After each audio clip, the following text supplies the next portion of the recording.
So this nun has a gambling problem, and she'll do anything to break her vow of poverty and hit up the casinos. Anything. Now her name's Sister Mary, and she's in her 60s or 70s, and she's the principal at a Catholic elementary school in Los Angeles. And even though she's a nun, Sister Mary has a problem. She really likes to gamble. And one day, it's not entirely clear when, she comes up with a plan to steal some money so she can gamble as much as she wants. So first, she low-key goes and opens up several bank accounts. Then, she starts stealing from the elementary school that she teaches at. I mean, she's straight up taking money from the school's bank account, she's embezzling the students' tuition checks. We're talking tens of thousands of dollars here, like she's making bank off this scheme. However, stealing money ain't all that much fun unless you have someone to share it with. So at some point, Sister Mary gets this woman involved, Sister Chang. And Sister Chang works at the school as well. She's a teacher, and she's also Mary's best friend, and they live together. They're roommates. So anyway, these two nuns start spending all the school's money. And now before we get into what they do with it, I want to show you what these two criminal masterminds look like. This is Sister Mary, and this is a picture of Sister Chang. So anyway, Mary and Chang steal this money, and they're doing all kinds of stuff with it. They're going to Vegas, they're taking trips to Lake Tahoe, and not just to see the sights and go on vacation, but also to hit up the casinos. Because like I said, homegirl loves to gamble. And apparently she's really good at poker, like that's her thing, which is just hilarious to imagine a nun sitting at a poker table whooping everyone's ass. Anyway, when they're not gambling, they're racking up tons of credit card charges, which of course they pay off with the money they're stealing from the school. Now eventually, the two sisters even move out of Catholic church housing, and they start living together in a nice gated neighborhood. Roommates. Not to mention, each of them drives a brand new Volvo, because of course they do.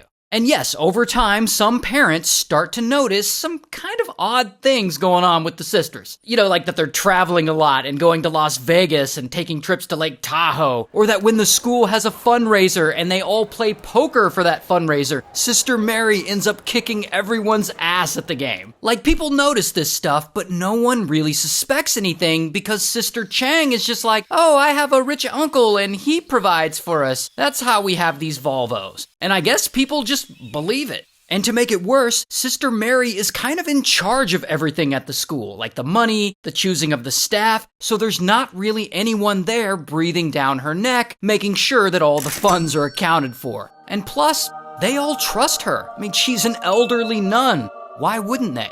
And so Sister Mary and Sister Chang's scam goes on for years, more than a decade, maybe close to 2 decades, and no one suspects a thing. And by the way, it's not like the school is super wealthy or anything like that. This school is actually broke as f***. Like, sometimes the students' parents will ask, like, hey, can the kids get new textbooks or sports uniforms? Or can we get an awning so that the kids don't have to eat outside in the direct sunlight? And Sister Mary will be like, how do you expect us to pay for it? Acting as if she isn't stealing all the money. Not only that, but she also pressures the parents into donating extra money all the time on top of the students' tuition to fund, the school and also her gambling trips. And so these nuns just keep the scam going. Gambling, credit card spending, trips to Vegas, they're living the good life.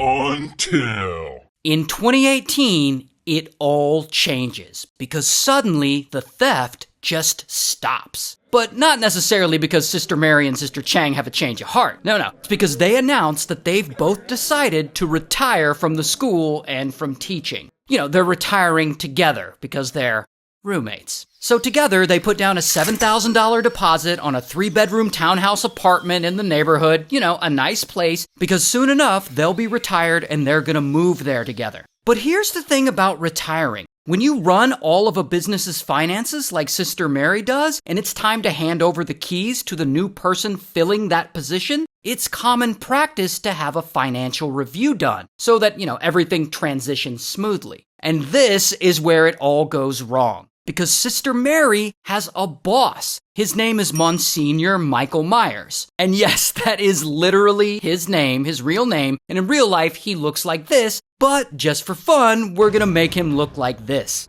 So Monsignor Michael Myers orders a review of the school's finances because Sister Mary's leaving. Then, around the same time, a parent of one of the school's students, for whatever reason, they go to the school's admin and they ask for a copy of an old tuition check. So the school has to go and dig that up. And when the school looks at the check, they notice this check, it wasn't deposited into the school's primary bank account. It was deposited into some other bank account. That's weird. And with Monsignor Michael Myers' financial review taking place around the same time, Sister Mary knows she's f***ed. She knows this is about to make her look real bad. So she low-key goes into the school's financial records and she starts messing with the books a little bit. She's asking other employees to change some files. She's asking for some files to be deleted. And this, of course, really sends a huge red flag to Michael Myers and the rest of the school admin. And so they have a forensic auditor come in and do a deep dive into the school's finances. And this forensic auditor goes back as far as she can, which actually isn't very far because I guess they don't keep bank records for much longer than a decade, or at least this school's bank doesn't. But whatever, the forensic auditor comes back and says this: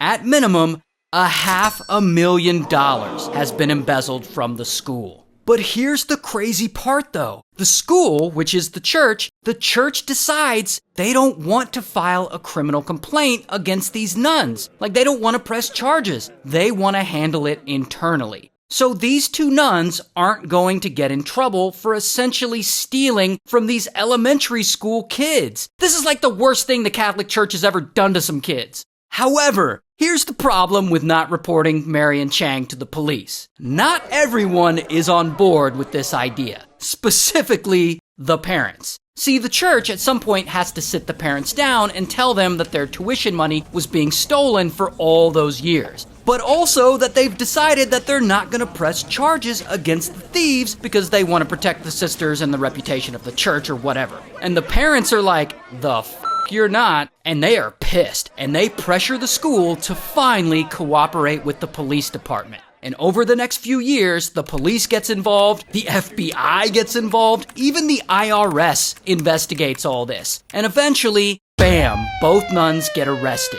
And I don't have mugshots of them, but here's a picture of Whoopi Goldberg in the cast of Sister Act. And so, when all is said and done, Sister Mary and Sister Chang stole over $835,000 from this elementary school. And Sister Mary ends up taking a plea deal, and she gets 1 year in prison, and for some reason, the charges are dropped against Sister Chang. So I guess nothing happens to her. Sister Mary probably didn't want to snitch on her, you know, because they're roommates. And a huge shout out to Leonardo.ai for sponsoring this video. If you make videos and you want to make really badass art for those videos, like this, or like this, like look at how cool that is. Sign up for Leonardo.ai.